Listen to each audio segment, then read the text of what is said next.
Marketing Kitchen TV Q&A Live. This is where you ask a question on Twitter with the hashtag Q&A, and I will answer your questions here in the Marketing Kitchen. Welcome, marketing chefs. I've got something truly special cooking in our Omni-Channel oven today. Marketing Kitchen TV Q&A Live, Chapter 2. Up next in the Marketing Kitchen.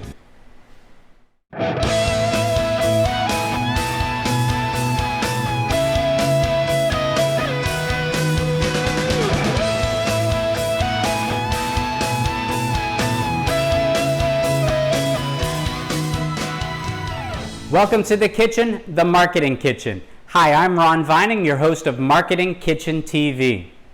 Welcome to @MarketingKitchen TV Q&A Live.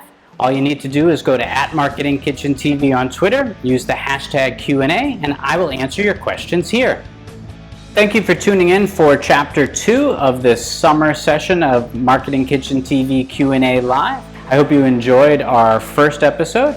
We'll be continuing on where we left off. And the next question we have here is by JF. And JF asks, did you know that past customers have a 70% chance of converting again? Why do companies invest more resources in acquisition instead of retention?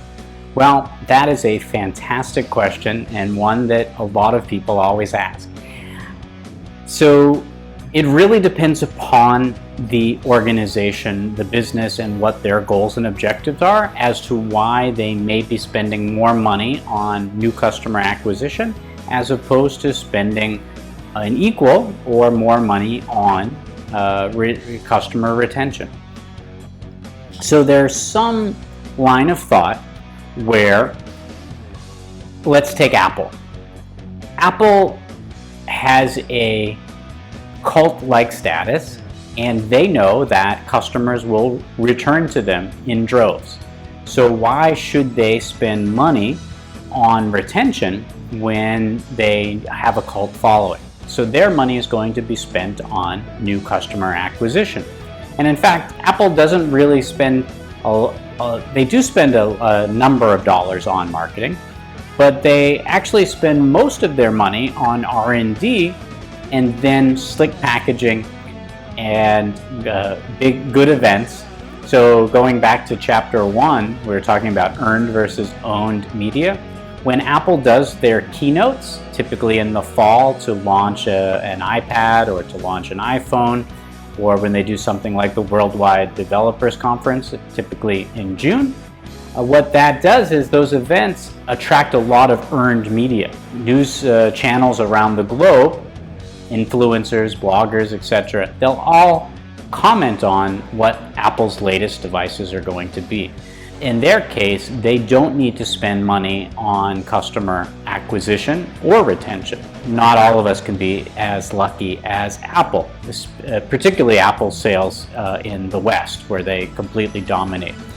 Globally, Android is the dominant platform with no dominant device maker. That market share is really split up between Huawei, Xiaomi, Samsung, Sony, Microsoft, Oppo, Asus, you name it. Anyway, all of the different brands, they're all escaping me now. So they may own the market and operating system, but they don't own the market share in device manufacturers, as opposed to Apple owns the entire ecosystem, the device and the operating system. Okay, so if you're not in the luxury of that situation, well, what do? Well, you should be spending equal dollars on both retention and also new customer acquisition. It just makes sense. Going back to Chapter 1 of these episodes, so the last episode, I was asked the question about, what is one of the strategies that you do when trying to seek a new customer on social media, as opposed to engaging your existing customers. And it's just really, again, about creating content that adds value. And of course, on social or even on other channels, you can target new customers as well as existing customers.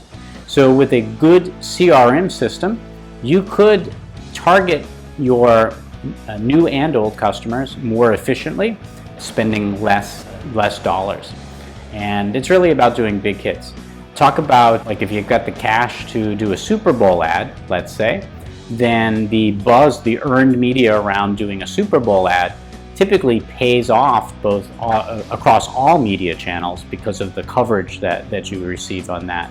I would say, to answer your question, you should split the spend so that you are more fully investing in both new as well as existing. One other thing that just came to mind too is sometimes, again, it depends on your line of business. So if you are someone like Oracle or SAP, and you have so in other words, once you land the customer, it's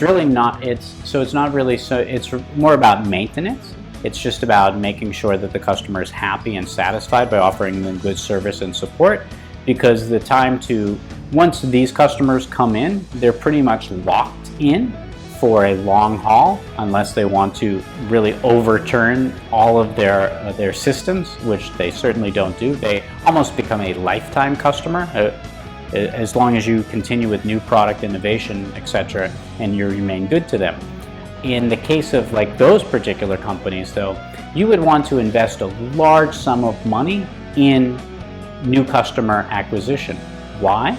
Because a new customer is bringing in multi-million-dollar into the company, right? So those salespeople are closing multi-million-dollar, multi-year deals, and in that case, they're more focused on not re-signing a customer; they're more focused on bringing in a new customer. I hope that answers your question. That was a great one to start off this particular episode. All right, let's get to our next question. And Mike asks our next question here.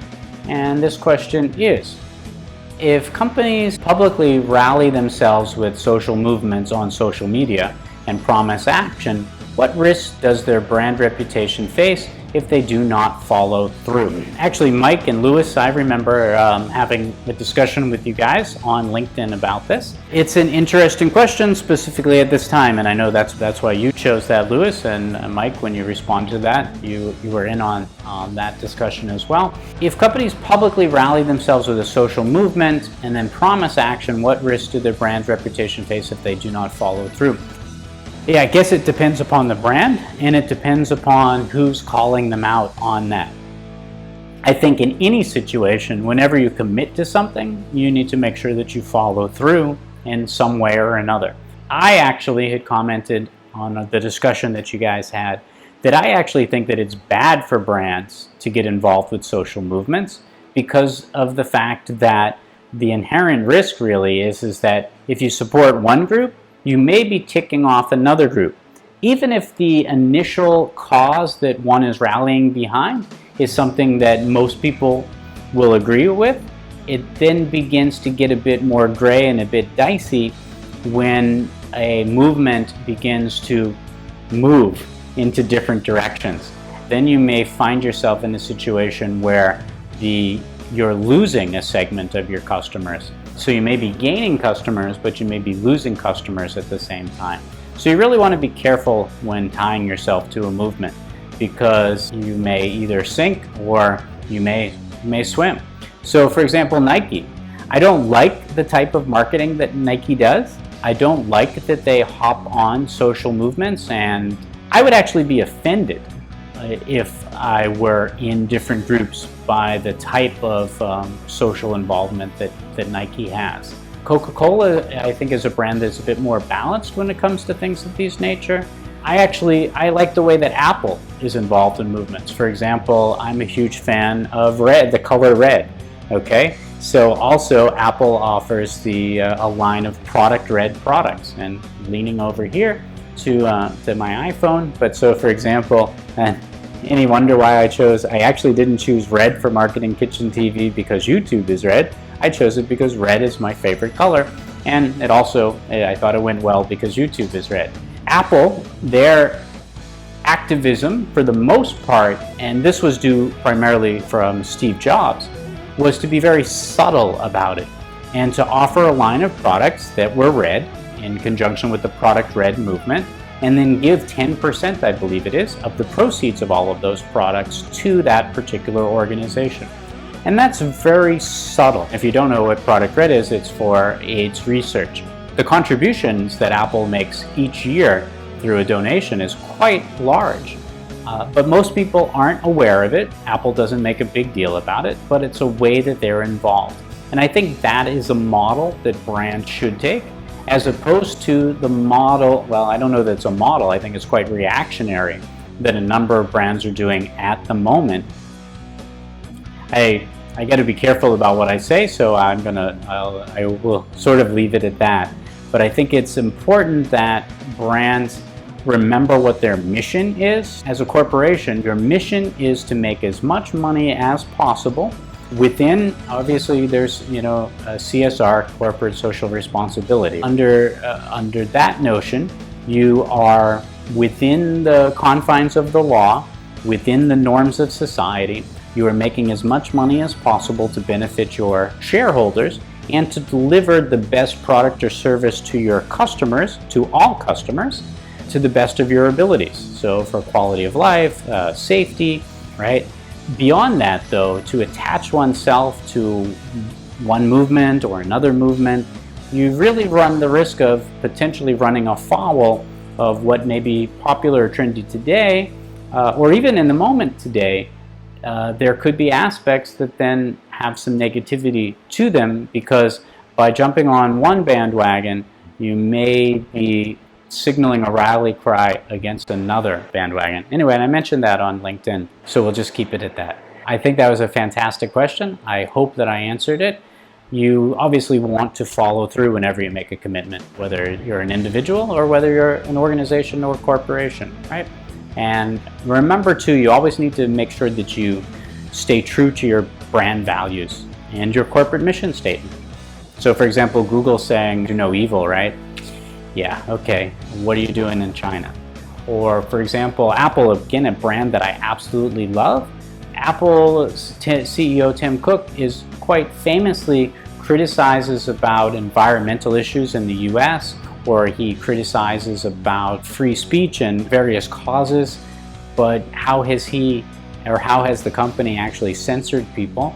How does the company operate in China, etc.? So you really have got to, anyway, I actually mentioned both Mike and Lewis in your LinkedIn post. I said whenever you point the finger at somebody, remember you got three pointing back at you, sometimes your thumb's pointing to the ground, however it is that you put your hand.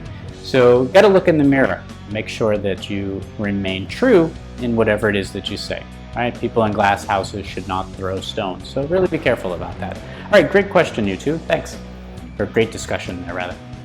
All right, our third question today is from Jack. And Jack asks, a business thinks it can be successful by avoiding the internet. Forget about it. What movie were you watching, Jack, that you came up with that? All right, due to the word that can't be used, many businesses are closing because they didn't have the ability to go online. Do you think that this particular situation fast-tracked our world towards e-commerce? No. And I'll tell you why. We were already moving in that direction. And we were already moving in that direction at a very rapid pace. All this did was hasten, so maybe fast-track. All that did was hasten some to invest more quickly into the technology. And I don't think it's true, by the way, though, Jack, that every business needs to be on the internet.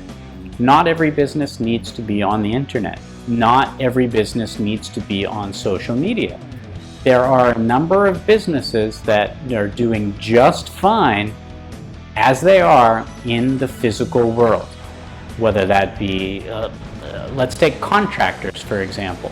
Now, certainly having a website or some presence, if a consumer is searching for you, is a bonus. But beyond that, so, all right, let's say that you're a company, let's say you're a contractor. Actually, all you would need to do without spending any money is just get make a Facebook company page and seed it with some good content. And then anytime somebody does a Google search for you, they'd find you on that page. Or one step further, you just you make a quick web page. You have somebody build a website for you, put it up. You don't even need to update the content, and then when people search, they find you, because that's sort of become the new yellow pages, if you will.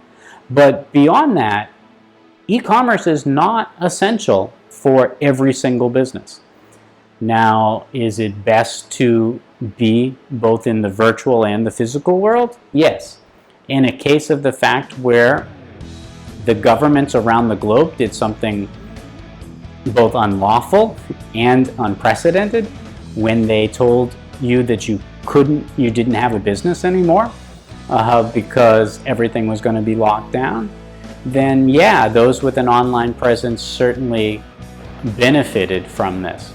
And of course, there have been a number of winners and losers as a result of what's happened.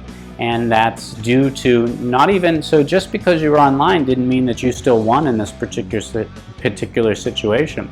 So if you're a barbershop and you were still not allowed to be open, what good did a fantastic online presence do for you? Unless you created some really cool value-added content where you taught your customers how to cut their own hair at home.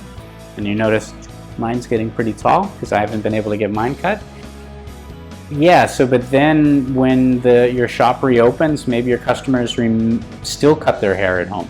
Now, maybe if you were a gym, which is typically a purely physical business, maybe you had online exercise programs and you then sold those programs. So you actually offered a sort of a tiered membership to be able to see new videos with either new or the same trainer that you worked with at the gym. Then that was a way to take what is a fully traditional real-world business, brick-and-mortar business, and then turn that in an e-commerce way. But yeah, this situation has fast-tracked or hastened a movement to the virtual world. But I wonder, when we're now given the chance to go back to the physical world, how quickly we will go back to it, or whether or not the physical world will be eroded to the point where maybe people got more excited about it. Maybe people enjoy now getting their food delivered at home more so than ever, or their groceries delivered at home. But I'm not so sure. I'm still a firm believer on, if things are opened up fully, if people don't have to wear foolish, unnecessary masks, and if people don't have to wait in these long queues outside because the number of people are restricted at a restaurant or a shop or whatever, or Disney or Universal, this nonsense that's going on. If we're able to get back to the real world, like as it was before, then I think people will want to be in the real world and do things like they were before. At least normal people anyway. Anyway, that's just my opinion. Great question, Jack. So one more question for this particular session. Is it Ramil? Is that how I say your name? Ramil? I'm not sure. You let me know in the comment section below, and I'll make sure that I get it right in the upcoming sessions. Okay, our question is, the post-sales experience is important to ensure that a client continues to come back and is a lifetime customer. What are some examples of what firms can do to keep a client coming back? Well, those are actually, those in a way are two different questions. And I'll explain why. Because you talk about the post-sales experience. The post-sales experience oftentimes is customer service, oftentimes is offering value adds. So, for example, there are some consulting companies that when you hire them to be your agency or your consulting firm, your branding agency, whatever it might be, they will then actually give free training. In the old school, in the physical world, that would be where somebody from that firm would actually then train your company on your employees in your company, how to best make use of the tools that have been advised or delivered for your company. And that's something that I do. I don't give that as a value-added service. That's something that I also sell, but I have actually offered that to some of the bigger clients that I've had, but they're paying for it anyhow because they're buying a larger contract. It's also me being the vendor. It behooves me to train them on how to best make use of the service, the tools, or the information let's say the content. Maybe let's say that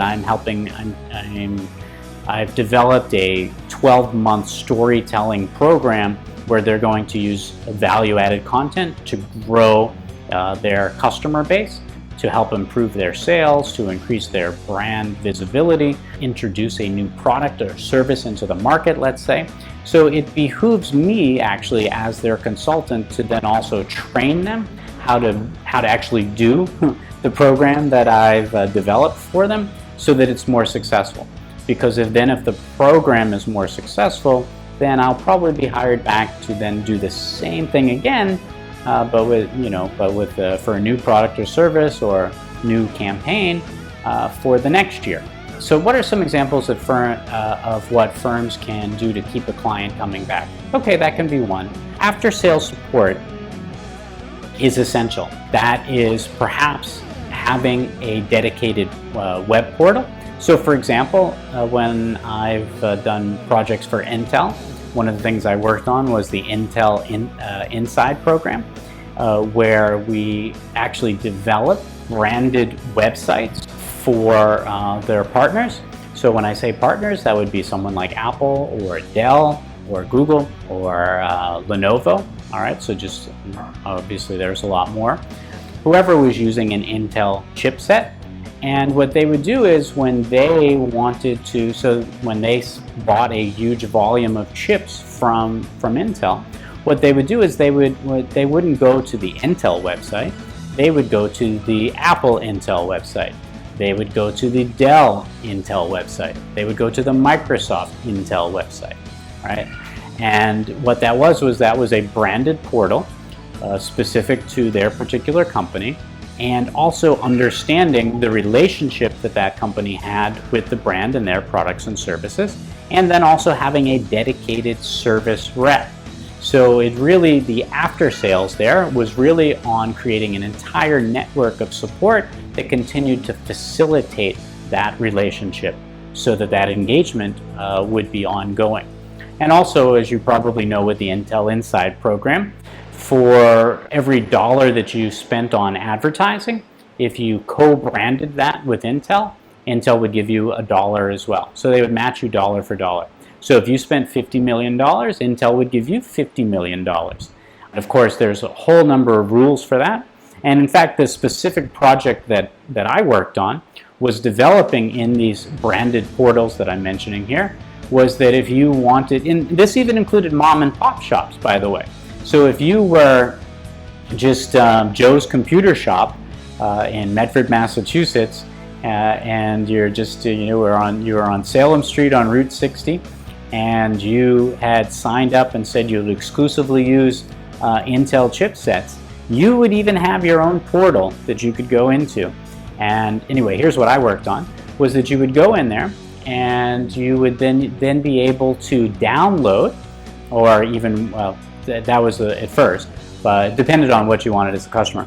But the platform would be as such that you could actually create online your co-branded advertising. You'd be able to, on the platform there, Intel would be supplying sort of in WYSIWYG fashion the type of flyer or template would be there. You would just be uploading your logo. You'd be uploading what your tower looked like or your laptops looked like. And then it would churn out instantly there what your advertisement would look like.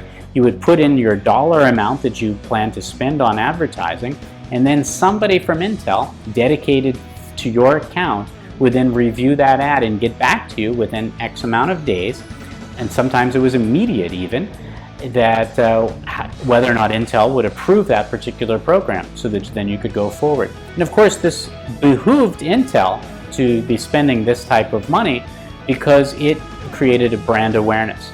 And Intel is one of the few companies on the planet that had just a commodity chipset that became so well branded that they became as popular or noticed as the product itself. So for example, if you bought a Sony at the time Bio laptop, you would have that Intel Inside sticker on there. And I just remember even buying one of my first Dell towers, I wanted to have that sticker on there saying which Intel chipset I had.